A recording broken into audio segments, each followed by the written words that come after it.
Morning, everyone.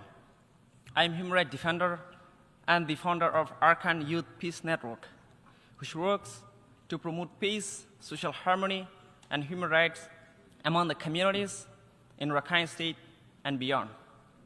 As a Rohingya, I have faced systematic discrimination, including being denied the right to study higher education in my country, Myanmar, including myself. The systematic architecture of genocide against Rohingya has shaped not only my personal life, but also my deep commitment to justice and my determination to advocate for the Rohingya and other marginalized communities. As part of my work, I have closely witnessed the devastating impact of conflict on the Rohingya and other population. Since coup in Myanmar 2021, 3.6 million people have been displaced, 1.5 million have fled as refugees, and 22 million people need urgent humanitarian aid across Myanmar. On top of these crises, the Rohingya are also victims of a systemic, decades-long genocide. The persecution, mass displacement, and destruction of my people predates the current conflict. But recent fightings and events have compounded and exacerbated our suffering. For example, around 200,000 Rohingya have been confined in detention camps since 2012 racial violence in situ Rakhine State. Their homes and lands have been confiscated, and they depend almost entirely on the international humanitarian aid. On 13th of November 2023, fighting broke out between Myanmar junta military and the Arkan army, which is predominantly a Rakhine Buddhist armed group fighting for greater autonomy.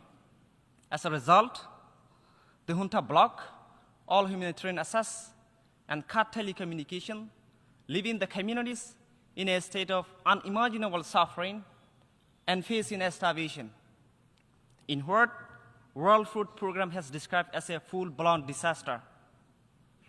As a witness to the 13th of November 2023 conflict, when I was in Myanmar, I saw the junta's forced conscription of 10 ages, men and elders from the Rohingya community in Rakhine State. After a mere 10 days of training, they were used as human shield in the battlefield, such as Military Operation Command 15, Butitong, 536, 537, 538, Light Infantry Division, Ratitang. In just 1 week, at least 400 Rohingya were killed. Hundreds of Rohingya have been forcibly conscripted by junta since 2023. The forced conscription continues in situ today. It is clear that this is a tactic used by junta to inflame tension and to incite conflict between Rakhine and Rohingya.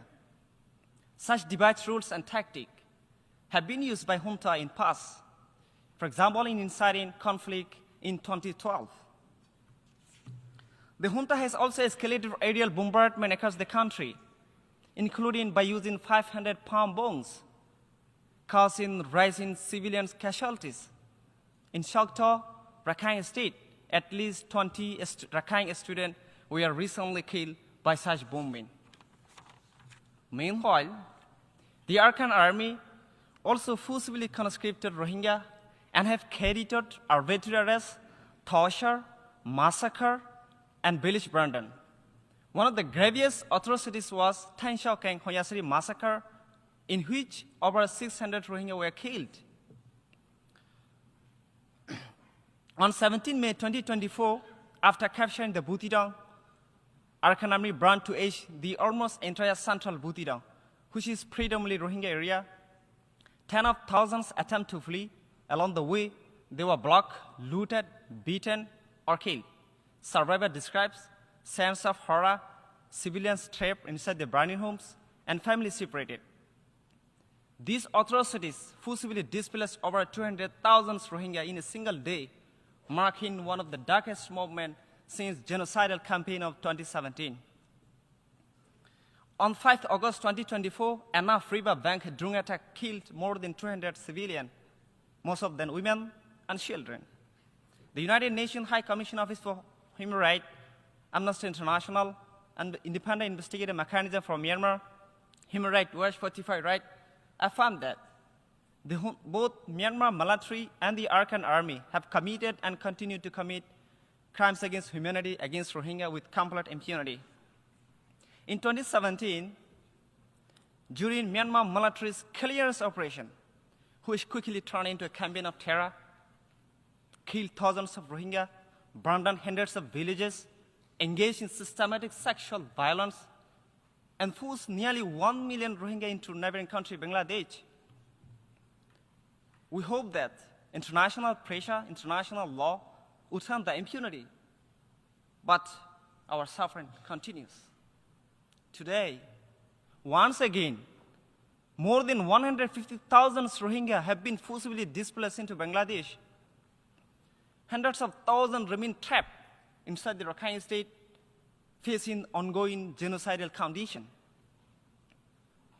Excellencies, despite these decades of persecution, our deepest wish as Rohingya is to live peacefully and securely, together with diverse community, including Rakhines and others, in our ancestral homeland, with safety and security.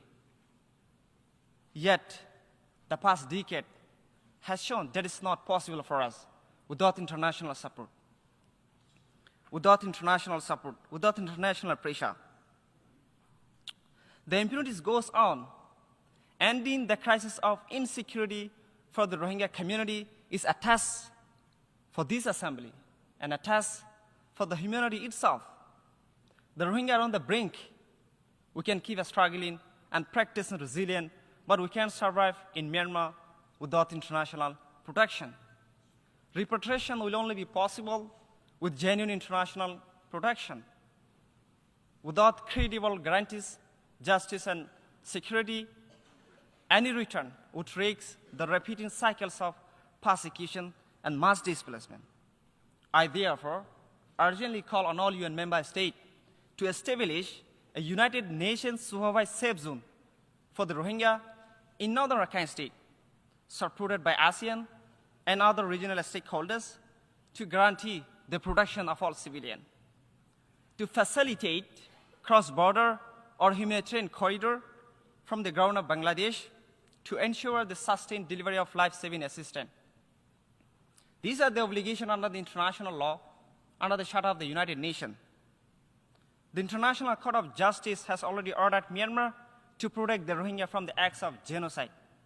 This is now the responsibility of this assembly to ensure these orders are implemented. Excellencies, the time to act is now. The lives of hundreds of thousands of Rohingya depend on the decision you make in this assembly. Thank you.